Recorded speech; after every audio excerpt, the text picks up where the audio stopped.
LIC முதலீடு மற்றும் காப்பீடு தொடர்பான அனைத்து சந்தேகம் மற்றும் விவரங்களுக்கு 8973777532 எண்ணை அணுகவும். நாளை மார்கழி மாதத்தில் வரக்கூடிய திரியோதசி திதியில் தேய்பிறை பிரதோஷம் மிகவும் சிறப்பான பலன்களை கொடுக்கக்கூடியது.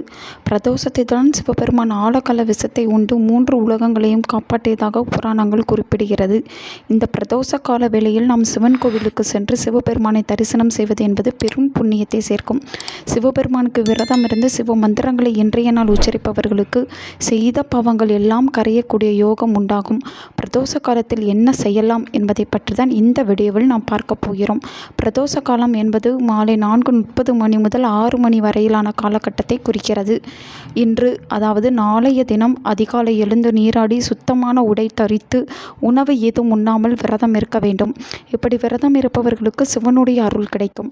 முழுமையாக விரதம் இருக்க முடியாதவர்கள் பால் மற்றும் பழம் போன்றவற்றை மட்டும் சாப்பிட்டு விரதத்தை மேற்கொள்ளலாம். இதில் எந்த ஒரு தவறும் கிடையாது.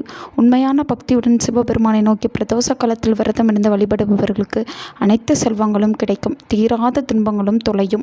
ஒவ்வொரு மாதத்தின் பிரதோஷ வேளையிலும் அனைத்து சிவன் கோவிலும் அபிஷேகம் மற்றும் ஆராதனைகள் நடைபெற்று கொண்டிருக்கும். மார்கழி மாதத்தில் தேய்பிறையில் வரும் இந்த பிரதோஷ தினத்தில் சிவபெருமானுக்கு அபிஷேக பொருட்களை வாங்கி கொடுப்பதன் மூலம் நம்முடைய கஷ்டங்கள் யாவும் உடனே நீங்கும் என்பது ஐதீகம்.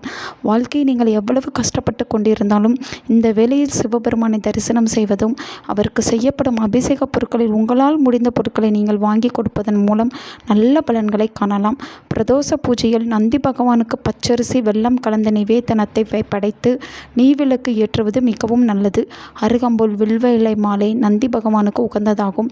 இதனை நந்தி பகவானுக்கு செய்துவிட்டு சோம சூக்ஷ பிரதர்சனம் செய்ய வேண்டும்.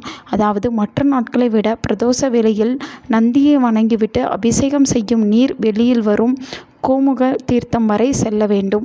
பின்னர் அங்கிருந்து வணங்கிவிட்டு சண்டிகேஸ்வரர் சந்நிதி வரை சென்று மீண்டும் கோமுக தீர்த்தத்திற்கு வந்து வணங்க வேண்டும். இப்படி 3 முறை செய்வதைத்தான் சோம சுக்ஷ பிரதர்சனம் என்று கூறுவார்கள். இதை பிரதோஷ கால வேளையில் செய்வது மிக சிறந்த பலனை கொடுக்கும். நாளைய தினம் இந்த பூஜையில் கலந்து கொண்டு சிவனை வழிபட்டு தீராத துன்பங்கள் எல்லாம் தீர்த்து கொள்ளலாம். அபிஷேகத்திற்கு பால், தயிர், தேன், சந்தனம், பழங்கள், மலர்கள், சர்க்கரை, பஞ்சாமிர்தம், இளநீர், எண்ணெய், மலர்கள் என்று உங்களால் முடிந்த பொருட்களை வாங்கி கொண்டு போய் கொடுங்கள். ஈசனை சரித்தனம் செய்துவிட்டு ஈசன், நந்திதேவர், சண்டிகேஸ்வரர் ஆகியவரை ஒரு விதமாக வணங்கிவிட்டு சிவ மந்திரங்களை கோவிலில் அமர்ந்து சபம் செய்யுங்கள். பகல் முழுவதும் விரதம் இருந்து மாலை வேளையில் ஈசனை தரிசனம் செய்த பின்னர் வீட்டிற்கு வந்து விரதத்தை முடித்துக் கொள்வது முறையாகும். இம்முறைப்படி ஈசனை நாளைய தினம் மார்கழி மாதத்தின் பிரதோஷ வேளையில் வணங்குபவர்களுக்கு வாழ்க்கையில் எந்த துன்பம் வந்தாலும் உடனே நீங்கிவிடும். சகல செல்வ வளங்களும் நிறையும் என்பது நம்பிக்கை. நல்லதே நடக்கும். உங்கள் நண்பர்களுக்கும் உங்கள் உறவினர்களுக்கும் இந்த வீடியோவை ஷேர் பண்ணுங்க. அவங்களும் இதை பற்றி தெரிஞ்சுக்கிடட்டும்.